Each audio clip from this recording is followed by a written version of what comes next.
Hey everyone, welcome back to the channel. It's time to get started on this 69 now Highboy project. That's right, we're going to do a Highboy conversion on this 69 F250, so you're not going to miss that. Stay tuned guys, let's go dig into it.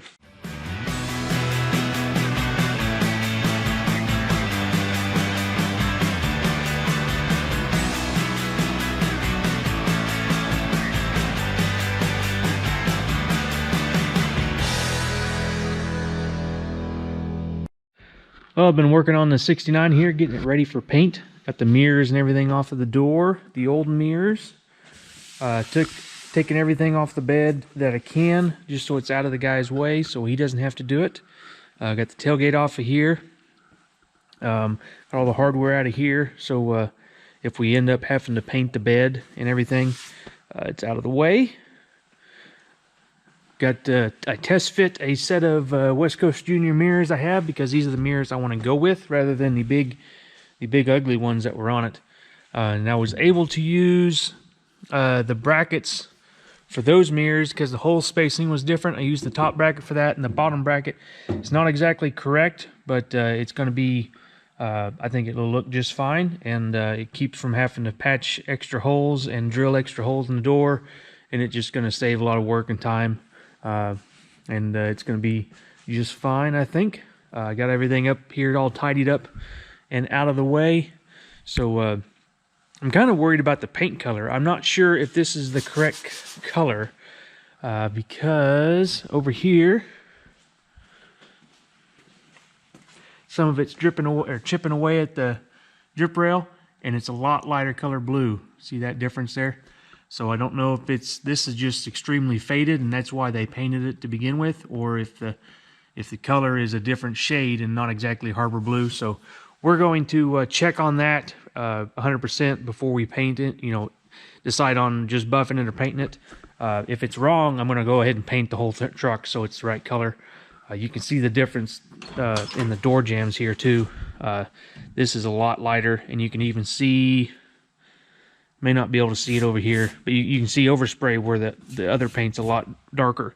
Kind of right there, it's a little darker, and it's lighter over here. Anyway, we're gonna check on that, and if it's the wrong color, I'm gonna paint the whole thing. If it's the right color, we might try to just buff the bed and maybe the cab. I don't know. You kind of got to stop somewhere, and if I want it to look correct, I might just have to paint the whole thing. If we're all the way down to just the bed or something, we'll just go ahead and paint everything so it's all matching. So we're gonna go after that. Got one more thing over here to show you. Got back from the machine shop.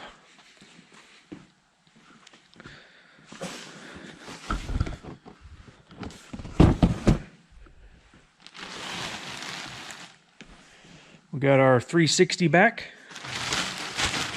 See if I can get it uncovered here. Maybe. There we go. There's our freshly rebuilt 360. We got hardened valve seats in the heads. Did have to place one or two valves. There's one that was bent. If you remember back whenever I was testing this engine, we had one hole that was 90 psi, and I'm guessing it was a valve, and we had one bent valve that wasn't sealing, so I'm guessing that was it. I think it was over here. But have a new valve in one of the holes. Had to put two valve guides in it. I think that's right. Two of the valve guides were 8 out, so we put new valve guides in it. Hardened seats in all the valves. We ended up staying standard bore on the engine as well. The bores were perfect shape. They all spec'd out good and in spec. We just had that one hole that had the water in it. That was it over here. It was one of the back two cylinders had water in it. We ended up sleeving that hole and kept it standard bore, so it's still a standard bore 360, which is pretty cool. Because usually when you rebuild one, you end up having to go over bore. But yeah, this one's standard bore, new cam, new timing set, all that jazz, new bearings and stuff, obviously, polished the crank. But we're going to put this on the back burner because we got to get the truck to paint, and then I got to get that Highboy in here and start restoring the Highboy. So I'm going to got to finish up a few things on the truck, and we'll get it loaded on the trailer and take to the paint shop, and then we'll get started on the Highboy. If you remember a few episodes back on this truck, I was trying to get fuel out of the fuel tank, and the pickup was plugged up, and it has saddle tanks here on the side. I ended up just using one of the saddle tanks But I've been working on I've been doing this for like several weeks on and off, just when I have time, trying to get this pickup unplugged without having to pull the tank and everything. And I've been using some TIG wire right here. I've been using this TIG wire here. This is some stainless steel TIG wire. It's pretty thin. I'm not sure the exact size. Might be like 0.45 or something like that. But been sticking down in that hole and getting a bunch of goo on the end, and been trying to flush out that hole and spraying it with air hose and getting some solvent down in there, trying to break up that varnish gas that's in that pickup line, and I haven't been able to get anywhere. If you see this one, if I can get it in the hole,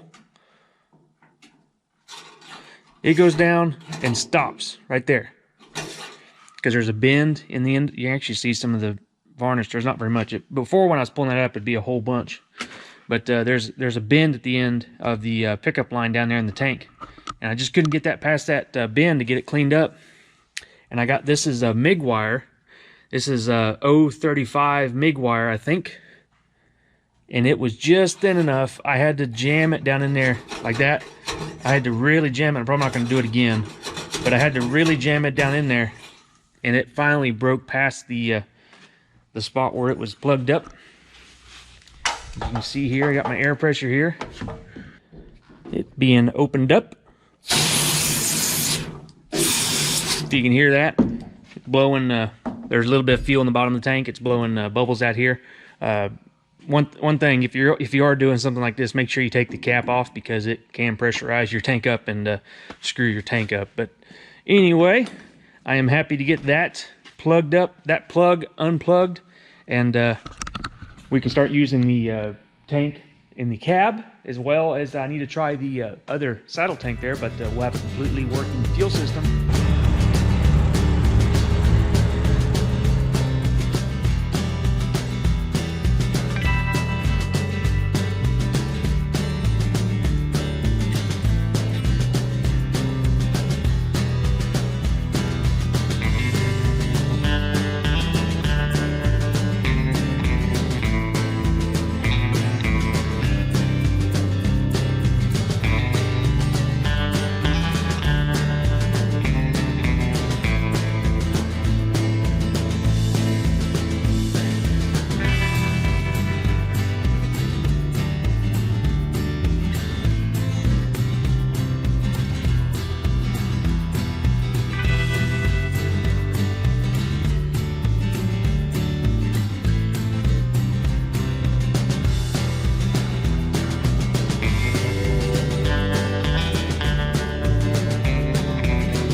Well guys, I think I have everything loaded up to go to the paint shop. I have the tailgate off of it here, fenders in there, and then the rock guards and the upper valance up there to be painted. I have those hooks and stuff off of the bed here. Looks like that cracked the bedside there, so I think we're going to end up having to do a whole repaint on this just to fix all the stuff like this that I want to do.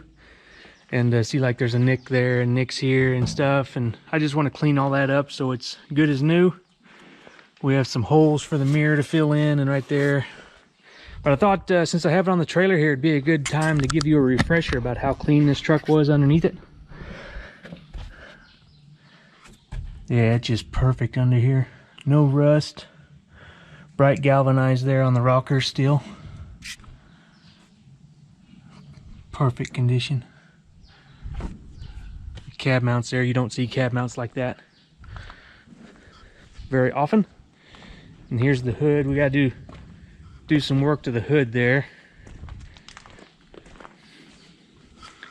Here's the other side, just to give you a refresher. Real nice and clean.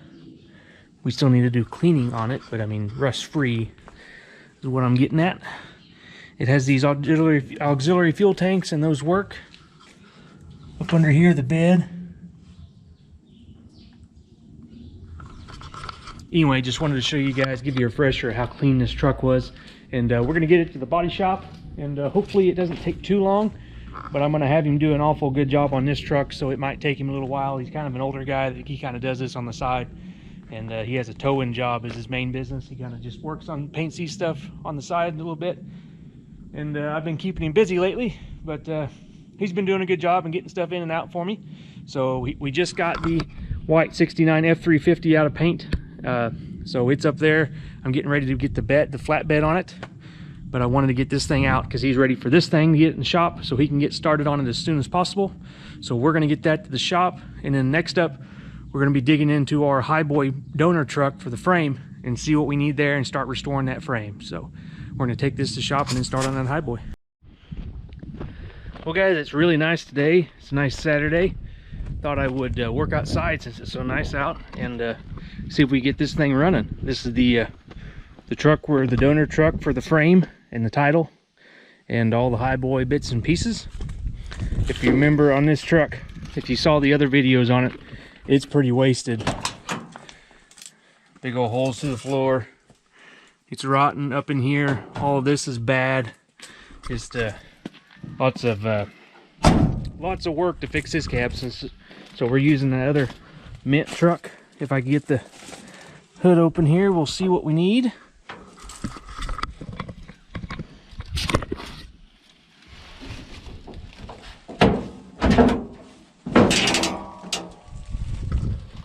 We kind of got it pushed up here. I don't have much room to work on it. If I remember right, when I unloaded this off the trailer, it was cranking really slow, and I'm guessing it has something to do with this right here. The negative battery cable is hooked to the alternator bracket, which it should be hooked down there on the block. So I am going to try to move that and see if we can get it cranking a little bit faster. And I think I was running it off of gas. No, we don't have a gas can rigged up, so I got to rig up a gas can, because I think this guy said they got it running when they loaded it on the trailer, and then it quit running when he got home, which is probably the fuel pump gave out on him. So I'm going to well, I guess the fuel pump gave out. I can't run it on the fuel can, so I'm going to try to get I have a fuel pump. Maybe I should try to put a fuel pump in it. This truck doesn't have power steering. I don't know. I'm going to start tinkering with it and let you guys know what I find out. Well, I have the negative cable unhooked, and I think I figured out why it was attached to the alternator, because, let's see if I can do this with one hand. This is the bolt that it's supposed to be hooked up to, and it doesn't fit. It's a big old 1/2-inch bolt, and it goes down here in the block, right down here. So I'm pretty common that you know, the standard battery leads don't fit that big bolt. So I'm gonna go drill that out to a 1/2 inch so it fits it. But one thing while I was working on it, this truck has a Ford alternator in it still. See that? It's even got the Ford tag up there and Ford alternator. So I mean, the chances of that being the original alternator are pretty slim, but it has that tag on it. But I don't know if the over-the-counter alternators have a tag on them or what. But it's pretty neat having the that Ford alternator, and maybe even it's got a Ford starter in it, which is the white 69 I'm working on has one as well. But we'll see if we can get this thing, the battery cable hooked up, and see how it cranks over. Got a fresh battery in over here, so we can have lots of juice to it. So I'm gonna go drill this out and hook it up and see if it cranks. Okay, I got that thing drilled out to a 1/2 inch there, so it fits that the Ford bolt. Let's see if I can get it hooked on there. It's kind of down there where it's a pain to get to. All right.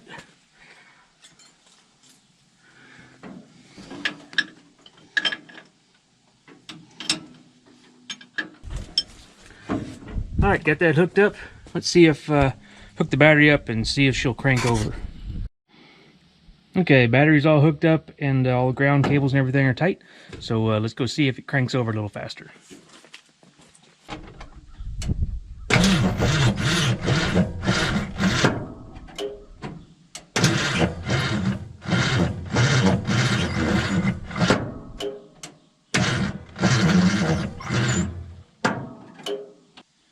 Well, our ground cable is really hot. I don't think we're getting very many amps through that little clamp. These things, I hate these things. Either that, or our starter's bad, or our motor's tight, or a combination of all three. That wire could be getting hot because the starter's dragging hard because the motor's tight. But we'll see. I'm going to see if I have another one that's better shape and see if we can get this thing crank over a little faster, because we're never going to get it to start cranking like that. Well, guys, it's a little while since I worked on this truck last. I'm really close to getting this thing, needing to pull this thing in the shop and start pulling it apart so I can rebuild the chassis. And decided I really want to try to get this 360 running so I know if it's good or not, as far as using it for some other project or something along that lines. I already have a rebuilt 360 for this project, so won't be using this engine, but if I know it's a good running 360, you know, I might have something I need to throw it in at sometime down the road. So while it's all together, I'm going to try to get it running. I'm going to try one more time with this starter. This cable is kind of burned up. I'm going to try replacing the positive cable down to the starter with this one. But it's probably burned up because that starter is dragging, would be my guess. But it's easy enough to try to replace the cable, so I'm going to try that first before I start yanking the starter out of it. One more thing before I replace this battery cable. While I was down here, I noticed this is the original starter. Well, I don't know if it's the original starter, but it is a period old Ford starter. It says Autolite on it, USA, so made in USA, and has a C9 part number. So that's cool to see. It's probably very old because these starters, you haven't been able to get a USA made starter for a long time that I know of anyway. Most of them are remanufactured in Mexico or something of that nature, but I'm going to get this power cable pulled off of here and see if we can get something done on this starter here. Well, I have our new starter wire hooked up with a lot bigger gauge, so it should move a lot more amps. And we've got a battery in there. I'm not expecting anything different, but let's see if it made any change. I'm suspecting it'll be the same, and we're gonna have to pull that starter.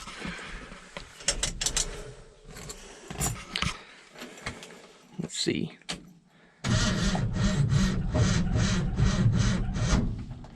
Yep, she's the same. So I'm gonna start pulling that starter out.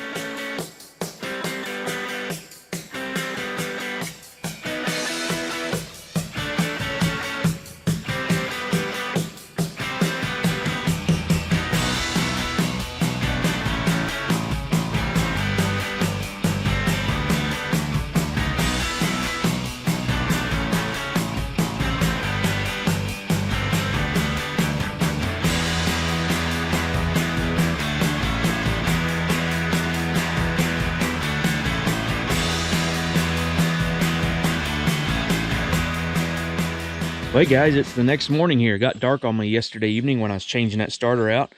It's December here and it gets dark at like 5 o'clock. So footage was getting pretty dark, and decided I'd finish this in the morning, and doing it pretty early because it's supposed to be super windy today, and it wouldn't be great for filming out here. So I'm out there first thing in the morning. It's actually supposed to rain a little bit too.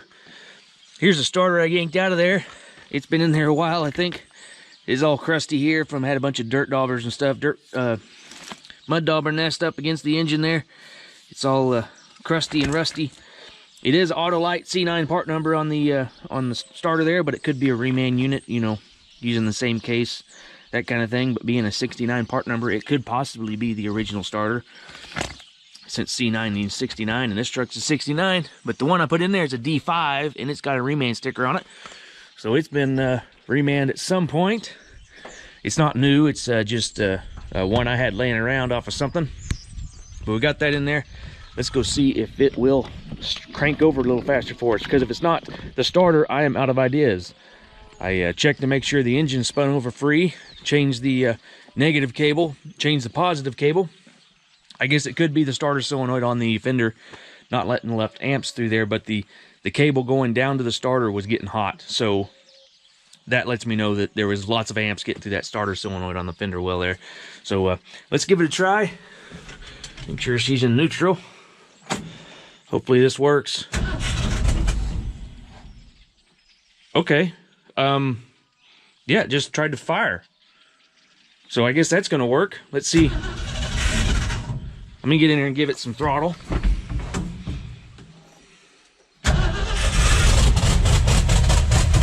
Hey!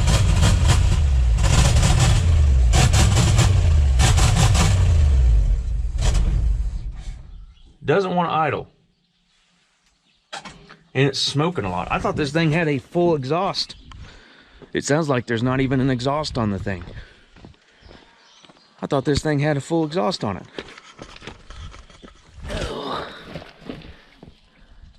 Well, she's smoking right there. Huh.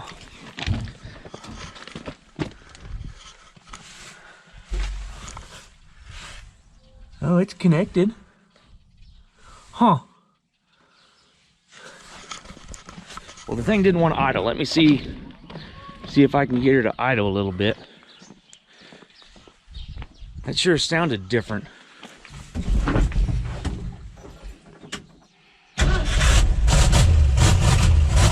See all that smoke coming out from up here? I would go investigate, but I can't. There, it's kind of idling.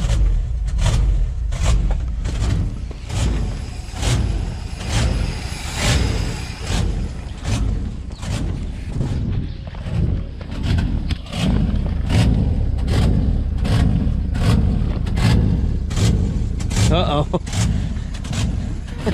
Found the problem.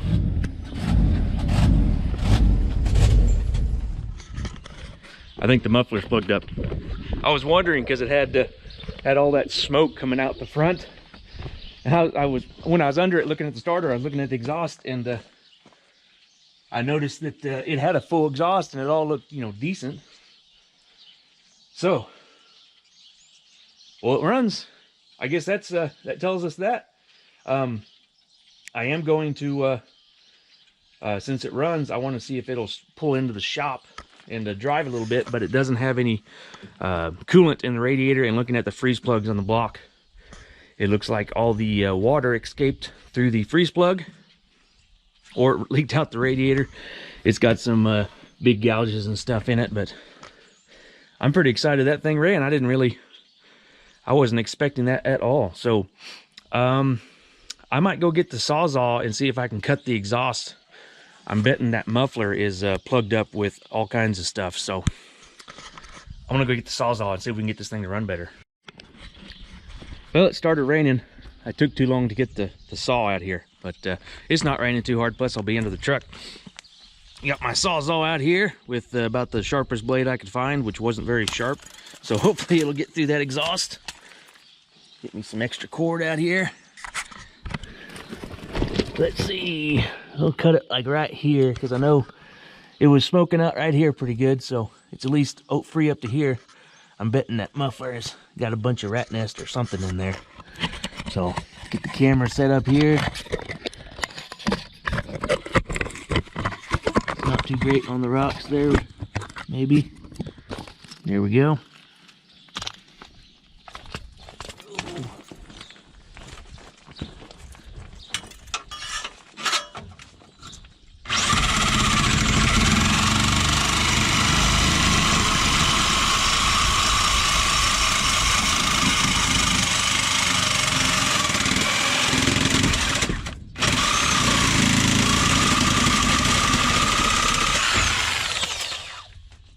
There we go.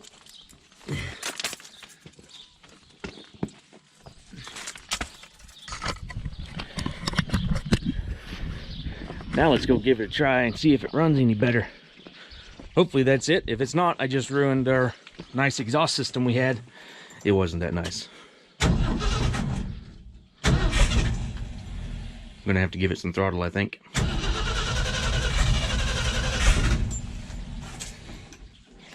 The fuel pump must be working because it's still pushing fuel. I haven't put any fuel in the carburetor.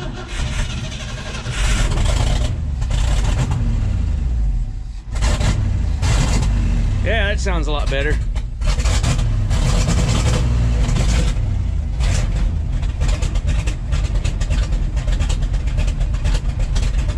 Still not idling just quite right.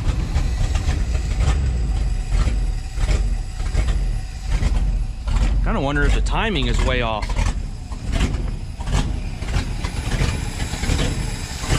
It is idling better than it was.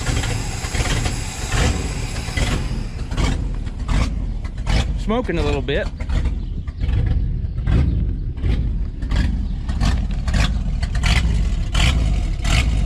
Oh, it's super rich. See that? It's blowing black smoke out. She's super rich. I wonder if that means, I don't really know much about these 2-barrel Hollies. On those things, when the power valve leaks, does it leak fuel into it? Like a Autolite or Motorcraft carburetor? I don't know. Move my coffee out of the way. She's a little fumey.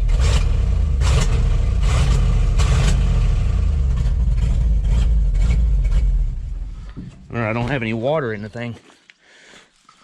Yeah, she's pretty smoky. Well, the thing runs at least. I think that muffler was plugged up because it is a lot freer now, breathing a lot easier now and idling. So yeah, the thing runs. I might, I guess we can see if it will drive a little bit and see if we can pull it around the shop. Well guys, I didn't beat the rain. This tire aired up over here, put some air in that so we'd be able to steer a little bit. I got the gasoline powered bumper jack out here. We're gonna change this one right here because I don't think this one's gonna air up. And if it does, it's not gonna last very long at all. So I got a tire over here that's good shape.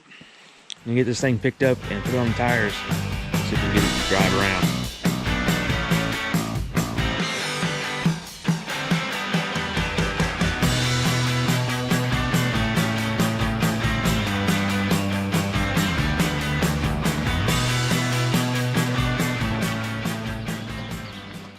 I got that tire changed out. It started raining a little bit heavier now. Let's see if we can get this thing undercover. Oh, my air cleaner's off. Let me throw that thing on there real quick. If I can.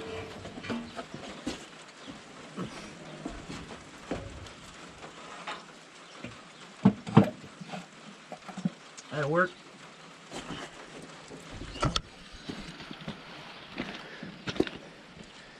I need to put that tire in the bumper, in the bed, rather.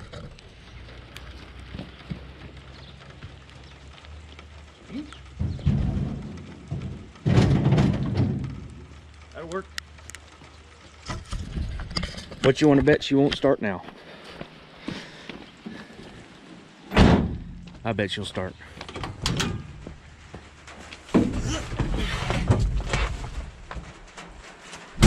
Think the wipers work, or wiper? We only have one wiper.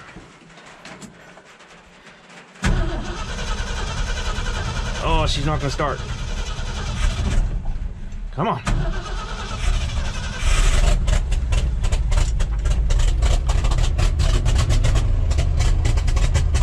We're moving. Hey.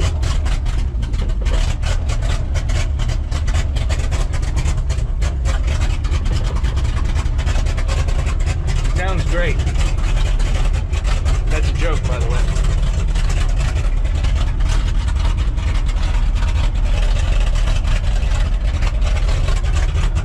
Wipers? Yeah! I think that actually made it worse.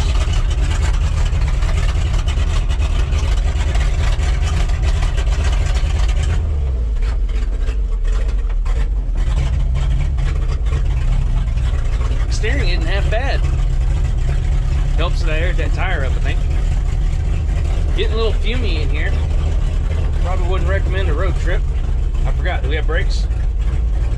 We have rear brakes. We don't have any front brakes. Okay.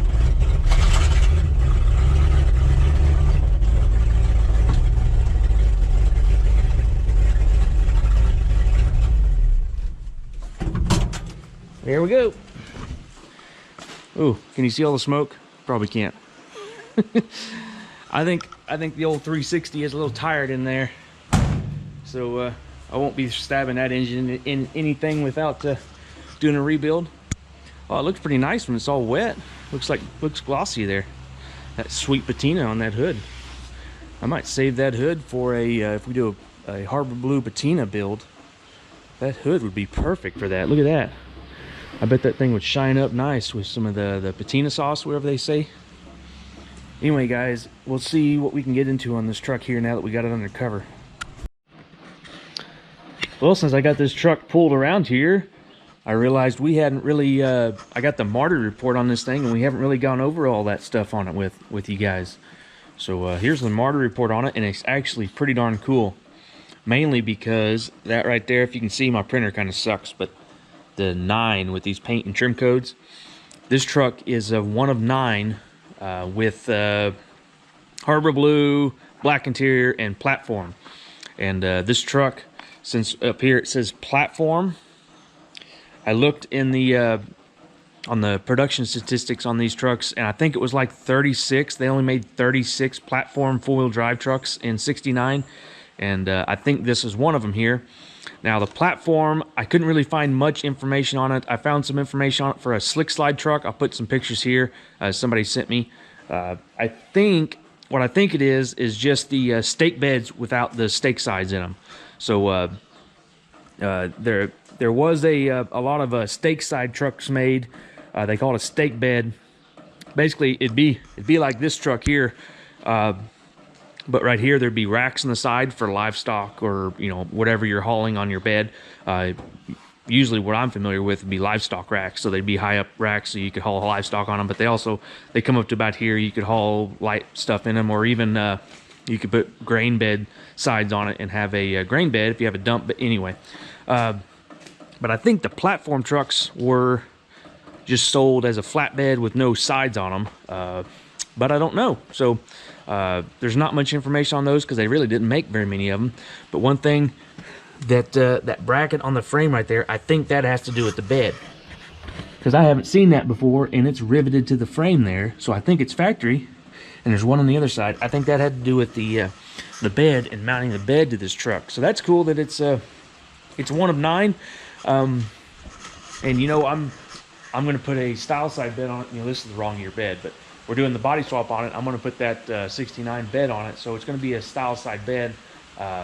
It would be cool to bring it back to a platform truck since it's so rare, but finding the original Ford bed is going to be near impossible because the only ones I've ever seen of those were dualies. They have Ford stamped in the back of the bed. They're pretty cool, but the only ones I've ever seen have been dualies like this truck here that have that bed on them. So finding one that would match a single wheel truck would be like impossible. It's gonna be hard to find a dually one. So anyway, I don't think unless one just falls on my lap, we're gonna do a style side bed build on this truck. So it'll still be cool. It'll have that cool history with the platform. But this truck was sold new in Chester, Montana, which is pretty cool. It was a fleet order. So being fleet, maybe somebody was needing a flatbed to haul materials up the mountain or something, to do something they needed four-wheel drive, or maybe the snow, something of that nature. It was Salt Lake City ordering district, which kind of makes sense being Montana. Built in San Jose. That was one of their major plants in California, Southern California. Oil bath air cleaner, 750 16 tires, Dana 44F front axle. Chrome swing lock mirrors, which it still has, free running front hubs, and then all the regular stuff there. So that was pretty cool.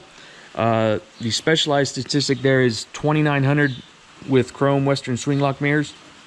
So in '69 there's 2,900 Highboys with these swing lock mirrors, which is kind of surprising because those are like the most common one, I think. But they really didn't make that many. I didn't look up how many they made in '69. Probably like, well, I shouldn't say without guessing. I'll put it down here how many '69 Highboys they made of like the style side, and I'll just put them all together. But anyway, I thought that was cool. It was sold new February 11th of '69. So anyway, I think this old 360 is pretty tired. because it was smoking quite a bit. I know it's running way too rich, so that could be the smoke issue too, but I don't think it's good enough that I would want to put this thing in anything without doing some work to it. So at least I know that. It has some kind of goofy electronic ignition. I popped the cap off. It doesn't have points anymore. It's got one of those pickup wheels, or I guess it's a electronic conversion, some kind of electronic conversion. I'm surprised that fuel pump works. I know the fuel pump works because I drove the thing over here. It's got the original style with the replaceable diaphragm. Can you see that? I'm surprised that still works, but that's neat. That still work. You can get those diaphragms, I think. So I might try doing that on one of these trucks. See if I can get one of those original fuel pumps working, or original style. I can't say that one's the original one, but really this truck is pretty good. I think it's been sitting for an awful long time, because in Oklahoma they have these stickers here, these registration stickers, and they quit that in 2001. I can remember as a kid having to go and get inspected. All they did was like check your blinkers and make sure your horn works and stuff like that. It wasn't like a major inspection like some states have, but they quit doing that in 2001. And this one is 89, and I know this one was in Oklahoma, or it was registered last in Oklahoma, because it still had an Oklahoma title and everything. So does that mean they quit driving it on the road in 89? I don't know, because I guess they could have still used it around the farm or something and just didn't get it inspected and titled or tagged. But back here in the back, the license plate tag, it had stickers on it, but the stickers are all gone. But in the stamped part of the license plate is 88. So I'm not sure when they stopped using these stamped ones. This was way before my time. I was only born in 89, so this truck could be off the road as long as I've been alive, but maybe not. I find it hard to believe that this thing was sitting that long not running, and the thing doesn't have a locked up, just junk motor. So maybe it was not registered since 89, which would be 31 years, I guess. 32? I don't even know how old I am. Anyway, guys, I think we'll end this video here. I've already dug into this truck on the other episode of this truck. If you want to see that, link in the description below.